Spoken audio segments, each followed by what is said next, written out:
નમસ્કાર ખેડૂત મિત્રો. કૃષિ આધારિત બુલેટિન જોવા માટે બુલેટિન ઉપર ક્લિક કરી અને વીકલી બુલેટિન માટે તમે વર્ષ, સિઝન, તારીખ, ત્યારબાદ જિલ્લો પસંદ કરવાથી તમને પીડીએફ મળી જશે. હવે એપ્લાય ઉપર ક્લિક કરીને અહીં તમે જોઈ શકશો કે વિવિધ ખેતી કાર્યો જે હાથ ધરવા પડતા હોય તેની માહિતી આમાં આપેલ છે. અહીં તમે જોઈ શકો છો કે હવામાન સારાંશ આપેલ છે, તેમજ આંકડાકીય માહિતી આપેલ છે. ત્યારબાદ કૃષિ સલાહ જે ખેતી કાર્યો હાથ ધરવા પડતા હોય છે એના વિશે માહિતી આપેલી છે. ત્યારબાદ અહીં તમે જોઈ શકો છો કે વિવિધ ખેતી કાર્યો વિશે હવામાન આધારિત સલાહ જે છે એ ધ્યાનમાં લઈ અને આપેલી છે. ત્યારબાદ ક્રોપ વાઇઝ એટલે કે પાકવાર તેની અવસ્થા જે જોવા મળતી હોય તે અવસ્થા પ્રમાણે જે કૃષિ સલાહ જે હાથ ધરવા પડતા હોય તો એ વિવિધ પાક માટે અહીં આપેલ છે. જેમ કે કપાસ છે તો એની વાનસ્પતિક વૃદ્ધિ અવસ્થામાં જે રોગ જીવાત અને એની કામગીરી હાથ ધરવામાં આવતી હોય એના વિશે માહિતી આપેલ છે. તો ડાંગર માટે જે અવસ્થા અને એની નિંદામણ વ્યવસ્થાપન વિશે વાત કરેલ છે. ત્યારબાદ દિવેલા, એરંડા વિશે વાત કરેલ છે. હવે જે જિલ્લાની અંદર જે પાક થતા હોય એના વિશે અહીંયા બતાવવામાં આવેલ છે. જુવાર છે તો જુવારના જે રોગ જીવાતની વ્યવસ્થાપન, જે વિવિધ પાકમાં આવતા રોગ અને એના ઉપાયો, તેમજ એમાં હાથ ધરવામાં આવતા ખેતી કાર્યો વિશે પણ વાત કરેલી છે.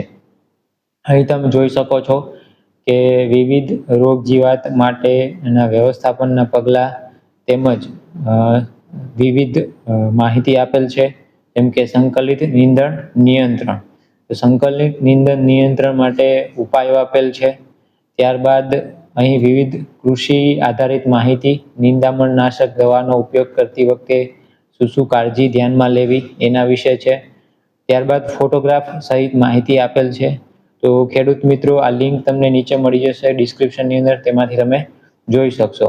હવે અહીં તમે જોઈ શકો છો કે મેં અમદાવાદ જિલ્લો સિલેક્ટ કર્યો છે, તો એના આધારે માહિતી અહીંયા બતાવવામાં આવેલ છે. આ દર અઠવાડિયે એક વખત રિલીઝ કરવામાં આવે છે. ત્યારબાદ અહીં તમે જિલ્લો બદલી શકો છો.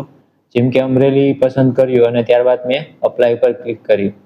હવે હું અમરેલી જિલ્લો પસંદ કરીશ તો એના વિશે મને માહિતી મળશે.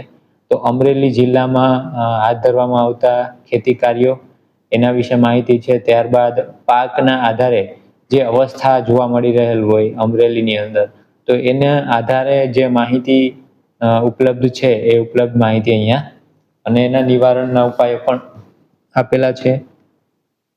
તો બધા ખેડૂત મિત્રો તેમજ અન્ય જે લોકોને કૃષિ આધારિત માહિતી જોઈતી હોય તે બુલેટિનમાં જઈ, જનરલાઇઝ બુલેટિનમાં જઈ વીકલીની અંદર ખાસ કરીને વર્ષ, સિઝન, તારીખ અને ડિસ્ટ્રિક્ટ પસંદ કરશે એટલે એને માહિતી મળી જશે.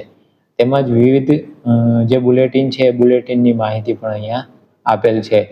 તો બધાને વિનંતી છે કે નીચે આપેલ લિંક ઉપર ક્લિક કરે અને એના આધારે એની માહિતી જે કાંઈ પણ જોઈતી હોય તે અહીંથી મળી શકશે.